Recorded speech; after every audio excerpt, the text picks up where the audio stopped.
to piggyback on that. Talk was incredible, right? I really thought so too. One of the messages that I was listening at the end, and he said that you need to earn love every day. I think going along with that, you need to be willing to receive love every day, and that's really important. Relationships and shit. So it's a good deal. The next person that we have coming up, by the way, I sent out an email earlier today. I'm like, if you don't want your name massacred, please spell it or pronounce it to me phonetically, because I was going to kill this. And he wrote back, it's E-L-A-W-N, like Elan, salami. So, but BenAmi instead of salami, which gets me to say it, Elan BenAmi. Which is great, and he's fantastic. He said that around the table, his family likes to share a story when he was a child and decided to protest timeout by pooping and throwing it at the ceiling.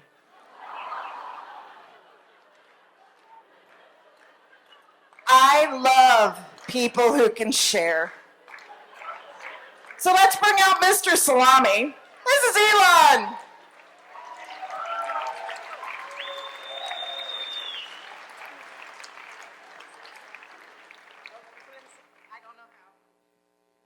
He wants the mic in the stand.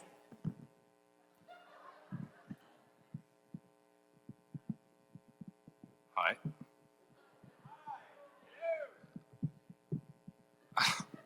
Okay.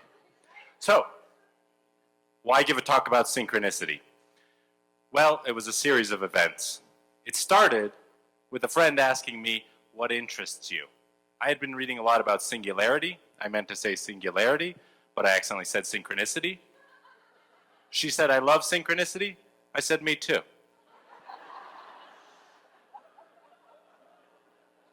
Synchronicity is when things are beyond coincidence, but without explanation. Like when you've been thinking of a friend you haven't talked to in 2 years, and they call you that very day. I wanted to explore the possible relationship between synchronicity and self-actualization because I'm really interested in knowing myself better, and I'm obsessively curious about how people come to see the world in the way they do. As I decided to write about synchronicity, I hear from Randy, who is a guy who punched me in the mouth in 7th grade. Randy has popped in and out of my life for the last 2 decades. Every time we see each other, one of us is going through something significant.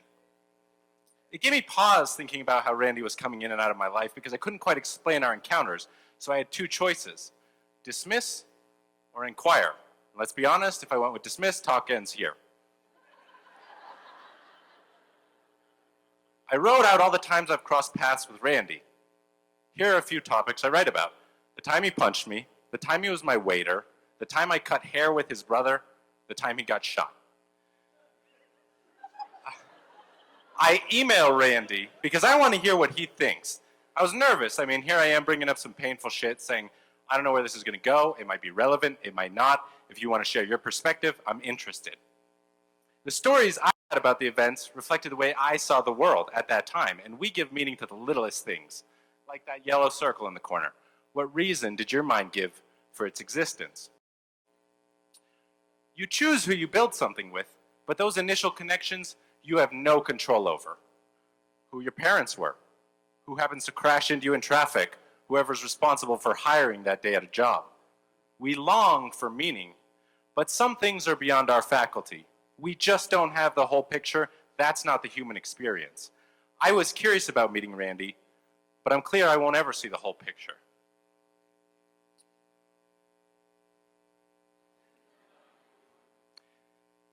Thinking we know or accepting our interpretation as truth puts us in a position where we're passive. It limits our ability to stay open. So consider your synchronicity story a working thesis. Ask, what is this moment asking of you, not from you? Randy and I get together for a coffee and have a conversation, our first ever.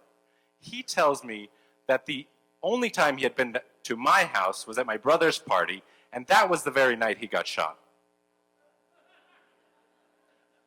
Ultimately, I learned that Randy wasn't some angry kid who punched me in 7th grade. He was just sad and scared, like I was.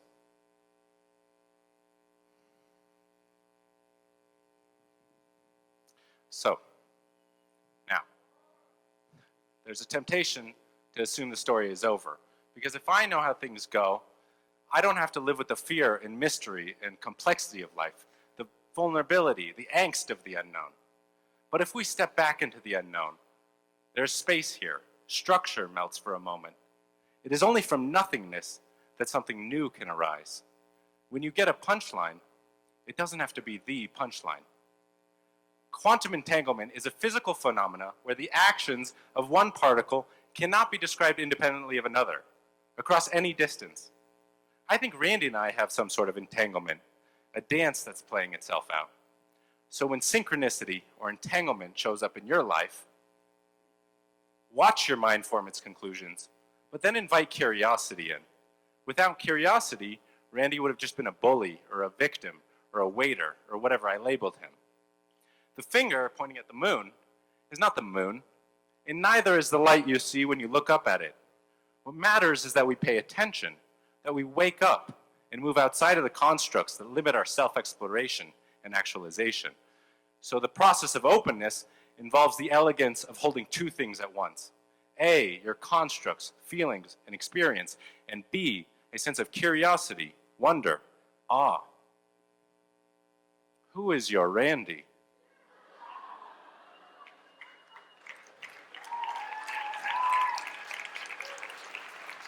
It could be a person, a place, a symbol.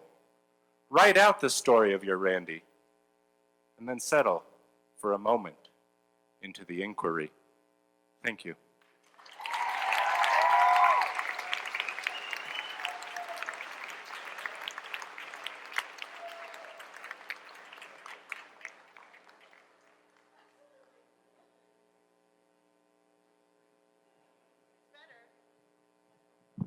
He just thanked me for telling all of you the poop story.